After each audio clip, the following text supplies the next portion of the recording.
Greetings and welcome to another Impressions video here at Words About Games, and today we're going to be looking at Dark Devotion. Dark Devotion is a challenging 2D dungeon crawling action game that throws its players into the shoes of a Templar who must explore and conquer a mysterious fallen temple with only her wits and her faith to help her survive.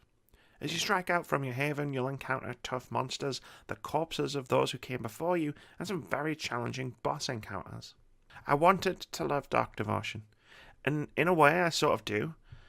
It's got its own combat rhythm that felt quite alien and off-putting when I first started the game, but once I got used to its patterns, I was hooked. Even some strange quirks in how the game is designed were easily forgivable in the face of a game that was this compelling and atmospheric. The trouble is, I can't get very far. That's not because I can't get good or whatever. I actually felt like I was making slow and steady progress in upgrading the Templar's abilities and in improving my own skill with the game. No, the issue is that the game crashes. All the time. At first I thought it was a pre-release issue with the review build I was using, but release day has come and gone, and the game still crashes. And it's bloody infuriating. You start each new run after death from a place called the Haven, where you can tweak your loadout, spend skill points, and gather new quests before heading out into the temple. Once you die, you're back here to start again, sans any weapons, equipment, or items you've collected along the way, of course. You're also sent back to Haven when the game crashes. I've had probably a dozen instances of fighting my way to a boss fight, picking up a decent collection of weapons, armor, and recovery items, only to go through a door and have the game quit out on me.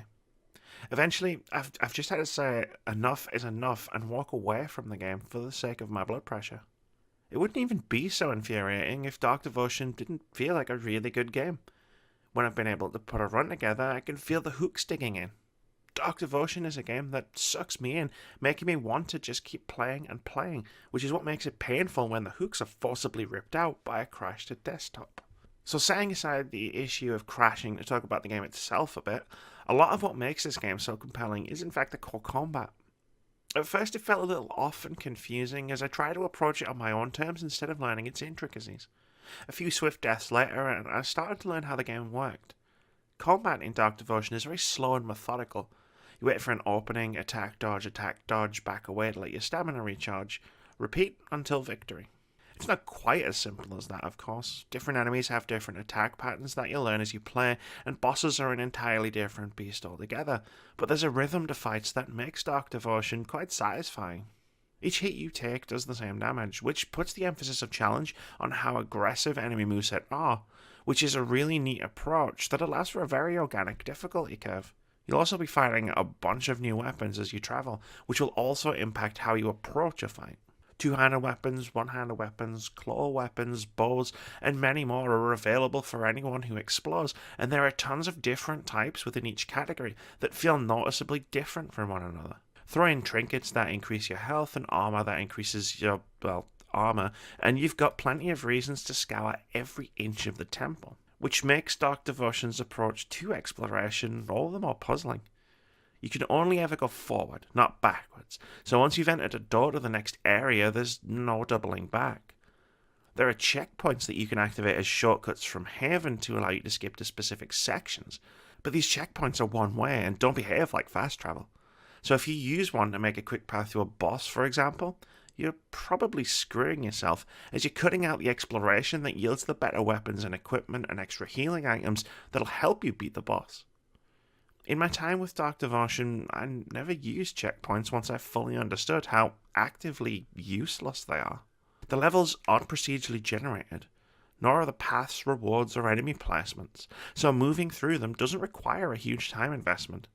Getting to a boss without a checkpoint won't take you long, and you'll have the added bonus of picking up extra items along the way. Maybe if you could keep more of the weapons and armor you pick up, checkpoints would be helpful. But unlocking new gear to add to the forge mostly comes from completing quests, and the stuff you unlock is basic. Gear found in the wild is much more powerful, but you can't keep most of it permanently. All of this still makes a good game, if a strange one. There are so many seemingly obvious ways Dark Devotion could be a little bit better or a little less off-putting, yet it's still a good time. Or rather, it will be once the crashing issue is patched and I can truly get into a rhythm with it. As it stands right now, it's a difficult game to actually play, because every time I feel like I'm getting somewhere with it, my game crashes and I lose any progress I was making. Dying and learning repeatedly, I can handle, but starting over because I walked through a door is something that's just pushed me away from what could otherwise be a solid 2D action game. Thank you very much for watching this video. If you've enjoyed it, please leave us a comment, like, or subscribe to the channel if you haven't already. We've got tons of awesome videos coming every week, including review impressions, indie game of the week, debate-driven top 5 lists, video essays, and our weekly podcast where we discuss games, gaming culture, and the games industry. We also stream 3 times a week at twitch.tv/wordsaboutgames. But most importantly, have a fantastic day.